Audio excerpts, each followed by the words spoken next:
In tutorial number 4, we are now going to discuss example number 4, which is about generative soundscapes based on plug sounds that are randomly triggered and are being played into a very long sounding reverb.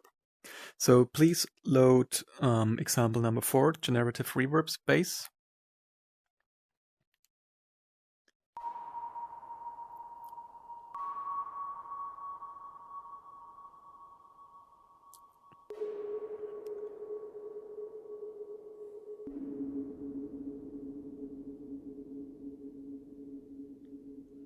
So it already began playing, being triggered randomly from this random number noise generator here. It's quite slow.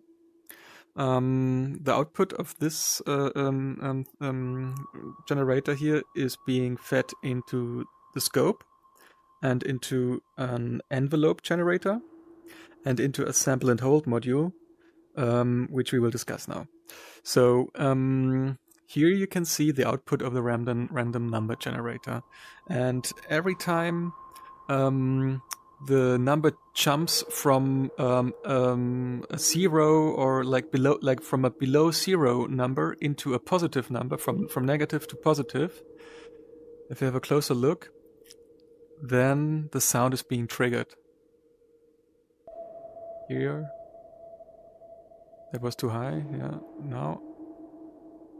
Every time it jumps up and crosses that line. It doesn't have to be much, a little bit would do.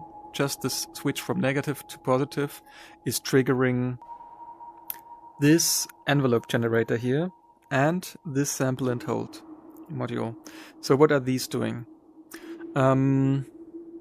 Maybe turn the volume down here. An envelope generator is basically, I take, make new copies here, and a scope, and a touchpad.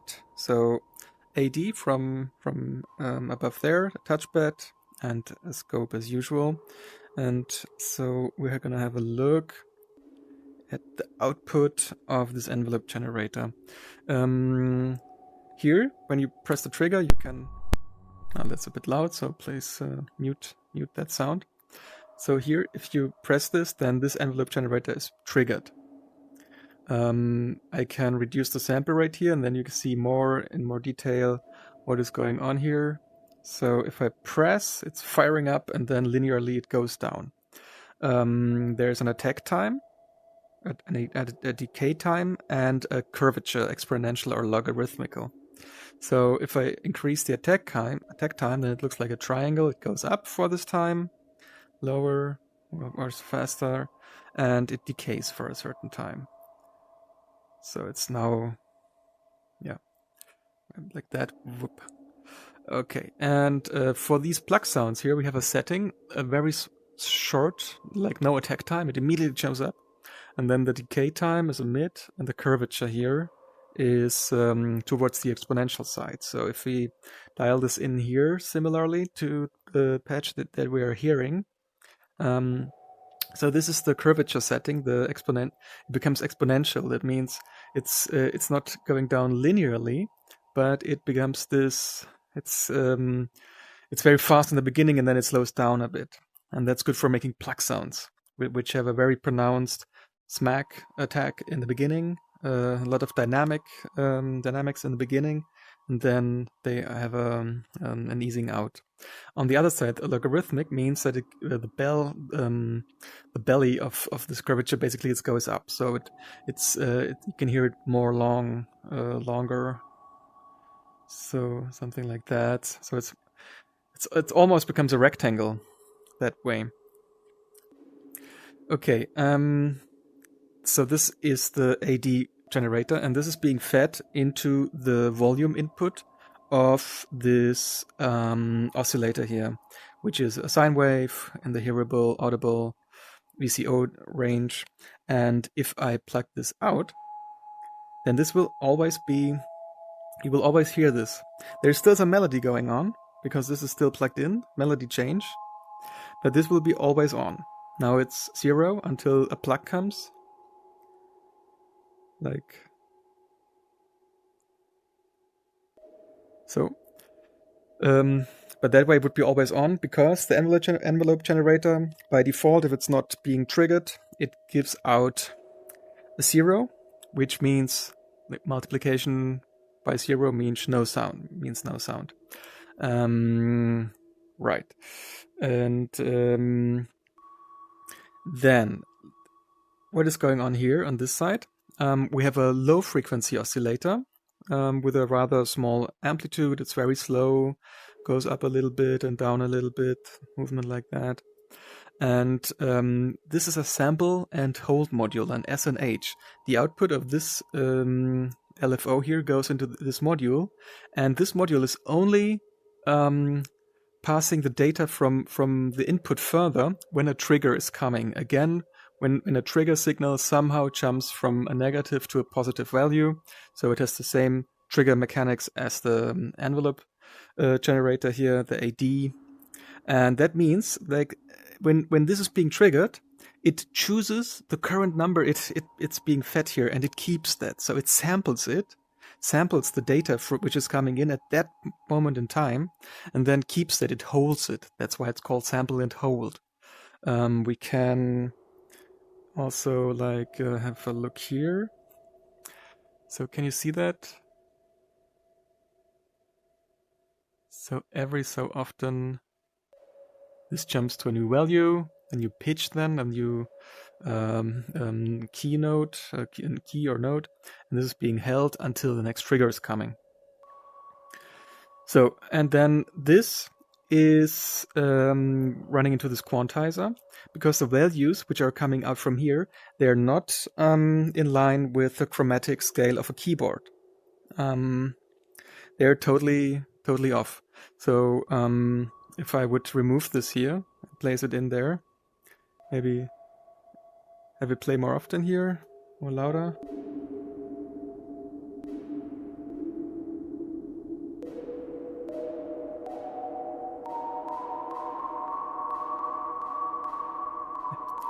Okay, it's a bit difficult to hear, but basically you are all over the place in between the notes. And with the quantizer, you make sure that you stay exactly on the note. So it's being rounded up or down the voltages that are coming to make sure that you are on the black and white keys. And you have 4 settings here: semitone, major, minor, and octave quantization. Right now it's on minor. Yeah, basically that means the scale, the musical scale, which notes are allowed to be triggered, and where it has to jump in order to fulfill the rules of these scales. With the octave settings, basically you only have full octave steps, so that's a very extreme setting then, but can be used for various things, of course. The transpose style here. Again, if I speed this up here, this gives in semitone steps you can go up and down with the transpose. So this is basically added into the signal chain here. Right. Okay, and then the oscillator here. It's just a sine wave, no frequency, like no special frequency modulation, no ring modulation, no pulse width modulation going on there. It's just the sine wave. We could go to another waveform which is more rich in overtone, like so. You can also scale this whole thing down. Makes it, gives it a different feel to it, different atmosphere. Darker.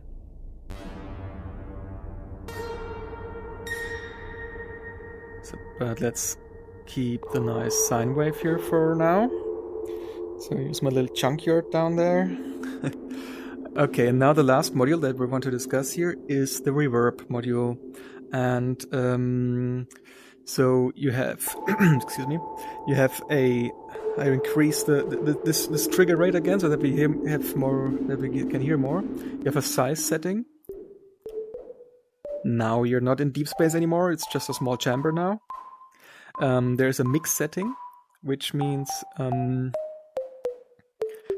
so that now you only hear the original audio that's coming in, the so-called dry audio. This is a dry-wet mix mixing knob here, and if you move it over there, then it blends, it crossfades into the wet, the processed signal of the reverb. So that way you can make sure that you have the precise direct sound audible, that the sound source, the impression is that the sound source is actually quite close to you if you go to a setting like that, but you still hear the reverb. But if you go further to the reverb, then it sounds as if, like in a cathedral or something like that, in a cave, that the sound source is further away. So you the balancing between the reverb, all the echoes and the diffuse elements of the sound from the actual from the room is more pronounced, is more present than the actual sound. So this sounds now like as if something is really far in a tunnel or something like that. There is a width knob, a width dial, which is the stereo image. So if I turn this down, it's mono. If you have headphones or listening through the Quest headset speakers, then this basically means it feels like it's centered in your head. Basically, it's an in-head localization then. And if you open this up, then ideally it feels like there's a airy space around you. And the dampening, it's a quite subtle thing. No, actually not so subtle. So this over time reduces the brighter elements of the reverb. So otherwise you have this rainy, like rain on a metal roof, quite harsh. So this makes it more subtle, dampening away these harsh, brighter elements. And so you can, of course, also connect other sources here instead of the random generation. So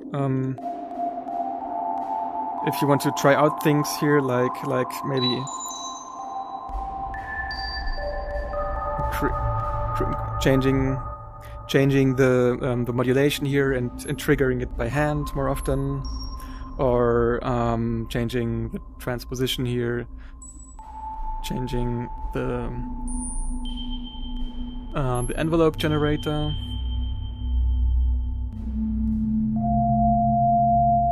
So makes it sound much longer. So not only the reverb fills up the audio space now, but also the longer decay of these sounds, of these triggers. Right. And it's going up way too high for my ears. I'm sorry for that. Right. So this was the generative reverb-based soundscape generator.